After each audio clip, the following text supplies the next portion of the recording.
Hola, buenos días. El día de hoy pues vamos a repasar para la fabricación de un cojín, ¿sí? Y pues bueno, vamos a recordar cómo hacer un cojín de espuma básico y recordemos que si se le fabrica e instala correctamente, este puede ayudar a aliviar la presión a muchos usuarios en su silla de ruedas. Y aquí un resumen del tema, pues de los temas pasados, ¿no?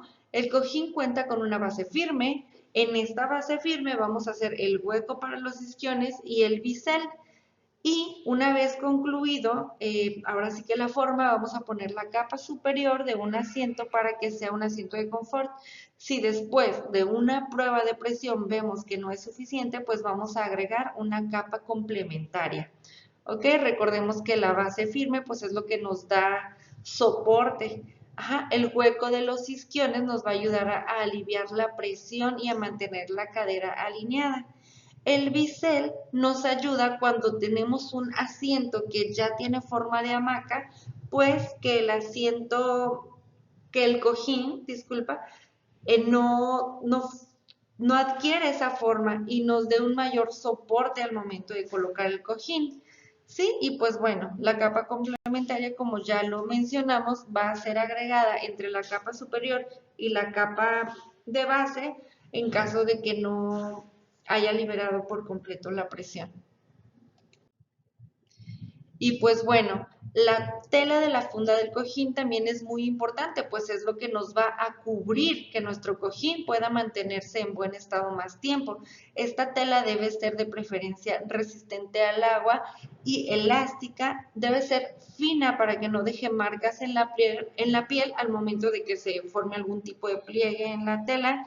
Y esta tela, en caso de que no consigamos una tela resistente o algo, podemos poner un plástico fino, pero siempre evitando que se tense mucho la tela, ¿no? Esto para evitar el efecto tambor en el hueco de los isquiones. Y pues bueno, siempre recordar al usuario que debe mantener el cojín limpio y seco. Ajá, dejarlo secar siempre a la sombra y lavarlo con agua jabonosa. Entonces, ¿cómo vamos a verificar la capa superior? Pues esta al momento de la presión siempre debe de volver a su modo inicial, sí, a su forma inicial. Entonces, si esto no pasa, pues debemos de reemplazar. A veces nada más es necesario reemplazar la capa superior. Sí, en ocasiones la podemos reemplazar 2 o 3 veces antes de cambiar el cojín por completo.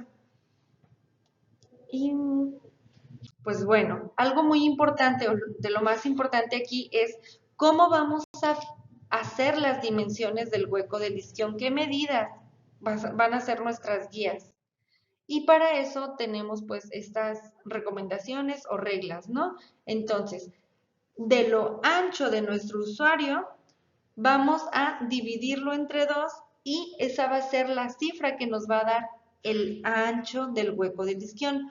Si nuestro usuario mide más de 40 centímetros de ancho de cadera, pues entonces vamos a tomar 200 milímetros para hacerlo el ancho del hueco del isquión.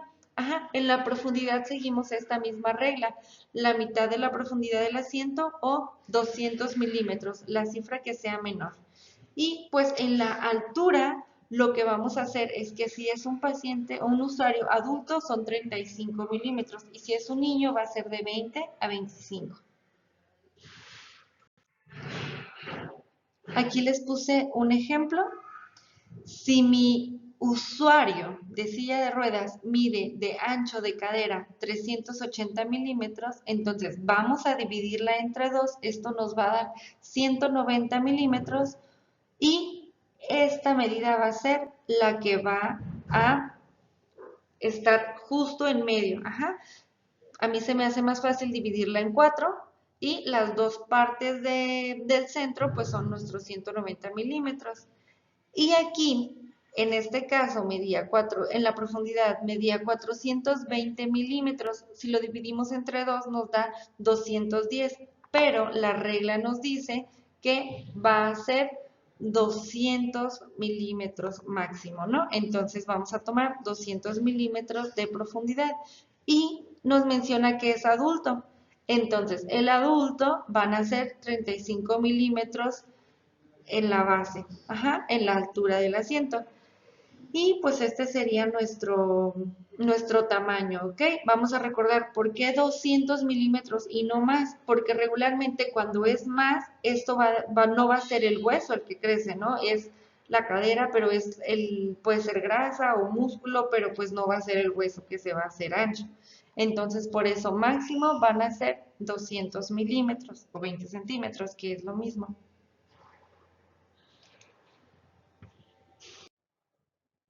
Y aquí, pues nada más les puse las fotografías, ¿sí? De cómo vamos haciendo los cortes. Tiene que ser firme, tiene que ser recto. Previamente ya marcamos por donde vamos a cortar, ¿sí? De esta manera también, pues para hacer la altura del asiento cortamos toda la mitad, entonces habrá que pegar las partes que queden volando, ¿verdad? Y para hacer el bisel, vamos a hacer dos líneas y de esta manera vamos a hacer el ángulo que vamos a cortar el bisel. Y al final también nos van a quedar unos escalones. Siempre debemos de recordar que no debemos de dejar los cortes rectos. Entonces aquí se alcanza a ver que se hace un pequeño corte para evitar pues que sea incómodo, ¿no? Y al final, aquí pues no se ve mucho por la cámara, pero vamos a agregar el asiento de confort. Y pues bueno, en resumen, este, unos puntos importantes o principales son, si están fabricados e instalados correctamente, los cojines pueden ayudar a aliviar la presión a muchos usuarios en silla de ruedas. También es importante recordar que no existe un único cojín que sea apropiado para todos los usuarios. Y siempre que se tenga un cojín de alivio de presión a un usuario de sillas de ruedas, debemos de verificar físicamente la presión debajo de los isquiones. ¿Sí? Recordemos, esto se llama una prueba de ajuste. Y quizás con esto podremos garantizar o ver las necesidades que se tengan, ¿no? En este caso, es para garantizar que el hueco de los isquiones tenga la altura, la profundidad y el ancho adecuado.